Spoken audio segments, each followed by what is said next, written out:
What is reality? It's such a great question. And for the longest time, I searched for answers. I remember being in the 6th grade asking my teacher how everything is here.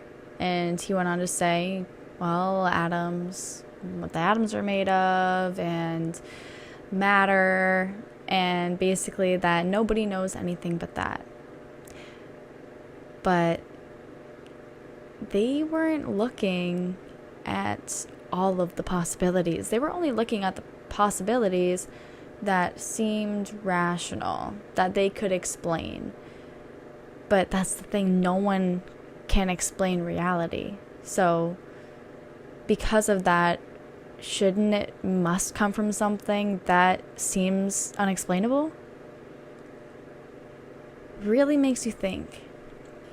Trying to explain reality will never in a million years, even if you found a decent way to explain it, it would never explain to somebody truly what reality is, because reality gives us a feeling. Just like if you did something and it made you happy, you could be in a conversation with somebody telling them what makes you happy and describe every single detail of it, or you could even draw a picture of it and show somebody what makes you happy in life, but you could never have them understand the actual feeling that it filled you with. You can't draw a feeling on paper. You can draw what gave you that feeling. You can explain what gave you that feeling, but you could never actually have them understand the feeling that you experienced. It's not possible. So same thing with reality. You can describe it a million different ways,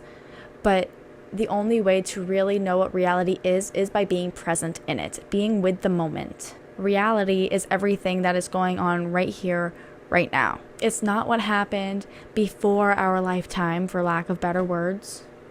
It's not what happened 3 seconds ago. It's not what's going to happen in the future. It's what's happening right now. And again, right now. And right now. It's not what I just said. It's what I'm saying right now. It's everything that is going on at the same exact time right now. Welcome to the Radiant Sun. My name is Kendra. I'm a spiritual life coach, and I help my clients get through the blocks in their lives to get to their ultimate success. And today I'm diving on into reality and how mind-blowing it is when you really are able to put the pieces together as to what the heck it is, what the heck you're supposed to be looking for, how all of these signs and synchronicities are even happening. Now, a lot of us know that we have an infinite amount of dimensions out there, an infinite amount of realities. It has been proven by science. I know I was skeptical for a really long time, but when they actually show you how they do it, where everything comes from, it really starts changing your whole world. Knowing that anything that you can think of is going on in another reality, and you have the power to live any reality. Any of it is possible. So you have the choice every single day. What reality are you going to be aiming to live in? So there's also reality shifting too. Basically, our frequencies will determine which reality we're living. What we put out is what we get back. And we have the choice every single day to put out positive or negative. And if something wasn't possible, if it wasn't a thing, then we wouldn't be able to think it. Our minds can only give us thoughts that we know exist. Our brains can't make up things for us in our imagination. Hence, in our dreams, sometimes we'll dream about someone and they'll feel maybe familiar, but they don't have a face. It's just kind of blurred out, but you can see everything else going around. Or it'll just replace their face with somebody that you do know, just so you have a face to look at. But it can't create a new face. It can only show you faces that you know. So when you think of things, it can only show you something that you know. It can't think of something that does not exist.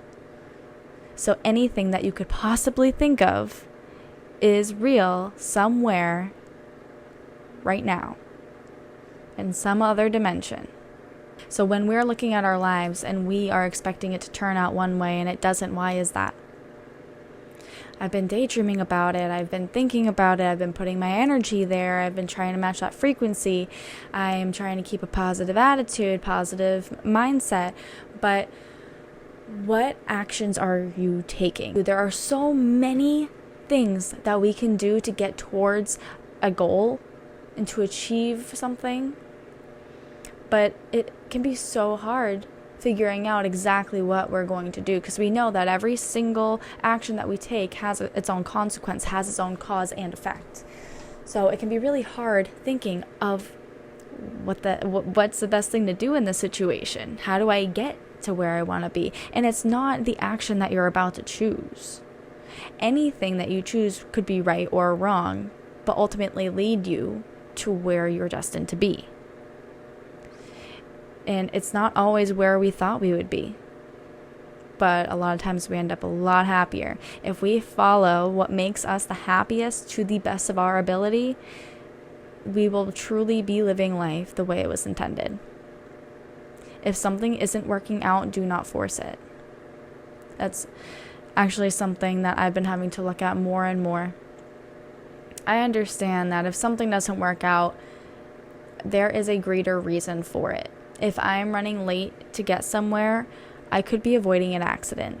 That actually happens to me a lot. Just little things will happen and it'll cause me to be late. And it's like unexplained things will just happen, like a cup will fall over or something and make a huge mess. Just like giving an example, it's just in that category of strange. It's just like something happens to make a mess, causing me to take an extra 5 minutes or whatever, cleaning everything up and then still getting ready. But it's just the little things that come up that might stop you from going into something bad. But in another reality, nothing stopped me from walking out that door. So what happened in that reality? Just makes you think a lot. I know in previous videos, actually, I have mentioned I have an upcoming trip to Texas.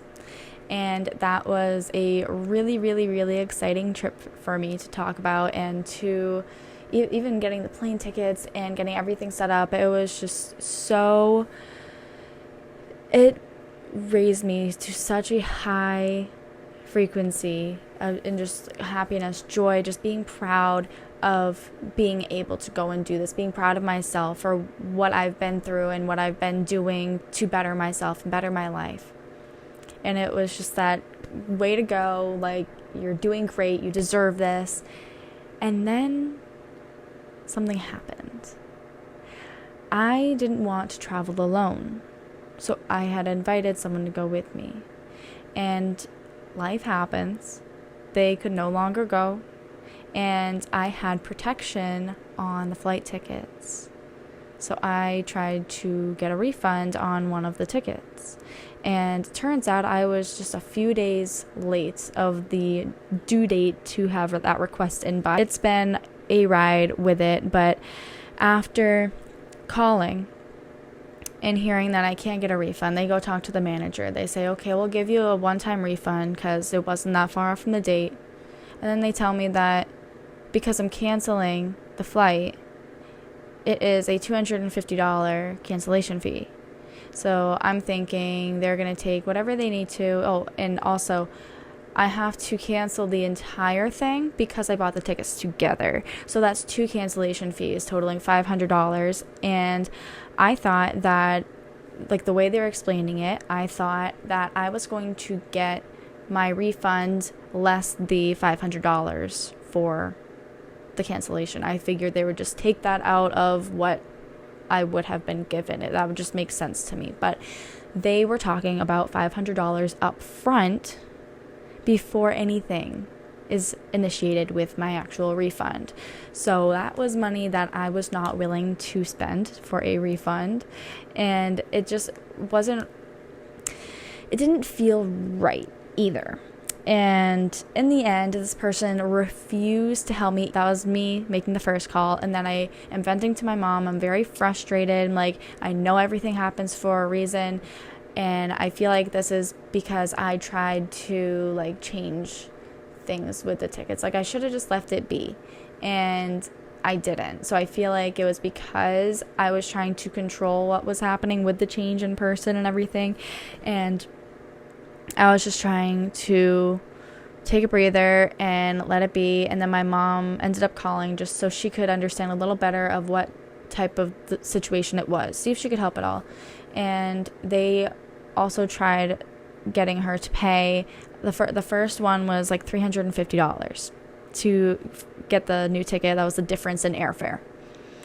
And then they go to purchase it and they go, oh no, that was just purchased. The only one left is an extra $530. She did not do that. And then I went online and found tickets that it was actually about the same exact amount as what I had paid before. So the extra money that they were trying to get her to pay was for upgraded seats, or just like something better. I don't know how that system really works, but it was something that we didn't need, and she just knew it fell off because I looked at that stuff afterwards. So in the end, she didn't end up doing it. And then I'm sitting with this for a few weeks, like, okay, I don't know what I'm going to do. I ended up sending in a refund request. They said that I should be getting it. Long story short, they did not accept it because I am basic economy. So long, stressful situation. But in the end, I really just needed to have patience and allow it to happen how it was meant to happen. So I saw that the refund was declined, and I didn't call. I didn't do anything. I'm like, it has been 3 tries, because when I tried, when I put the refund in, I ended up calling again, after my mom called, and I put that through, and they were trying to help me. So that's 3 calls, and I like the three I don't know what it's exactly called. My friend just told me about it. The 3 rule, where if it doesn't work out 3 times, it's not meant to be. Don't mess with it. Just don't do it. For whatever reason, that one rule just stood out to me. And I have now called 3 times, or at least I did twice, my mom did once, so 3 times we called. That's it.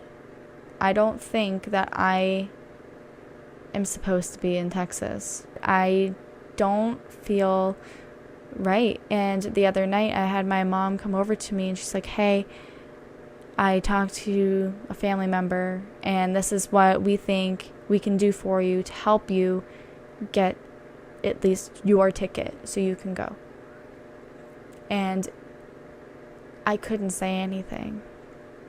And it wasn't because of the disbelief that, oh my God, I'm going. It was more fear. I don't, in the moment I was like, I don't know if I want to say yes to this. It doesn't feel right. And not because they would be going out of their way to do something as big as that. That already doesn't, I don't really feel comfortable with that. Although trying to also remember to accept things coming in as well, so you're not overdoing yourself when you're giving. But I didn't feel right, and I actually could not speak. I couldn't. My mom was sitting by the computer talking to me, looking at all these flights, looking at all the times and everything, and I couldn't talk to her. I was in disbelief that another opportunity was even coming around, but it just didn't feel right. There was something telling me that there is a reason why those other 3 phone calls went nowhere. Because even though I would love to go down, there is something keeping me here, and I'm going to listen to it. So that is where I stand on the 3 rule. But ultimately, what you are resonating with is what you are going to get. If I forced this Texas trip, then it would be coming from a state of pressure. No decision made from being or feeling pressured will result in anything good. So this decision would be made from a more stressful place. So going with the path of least resistance on this one, I've seen people say the path of least resistance actually is not the way you'd want to go. You want to make your own path, and it's not easy. It's a challenging path, and it is. But when you go with the path of least resistance and have that be your creative path, you find that everything unfolds quite naturally. So where there are an infinite amount of outcomes for whatever I choose, I do not want to choose a reality that is hard to make happen. If it is showing me resistance, it's probably for a reason. So I am not going to force anything. I'm opening the door to other realities and other possibilities of things that could happen if I don't go. Maybe a new opportunity comes in. When you close one door, another one opens. And life is really what you make it. I don't know exactly what you think of everything. There are an infinite amount of opinions on the matter. But I have been listening to Daryl and Bashar, mostly Bashar, because he takes over. If you have seen them in the new, you know what I mean.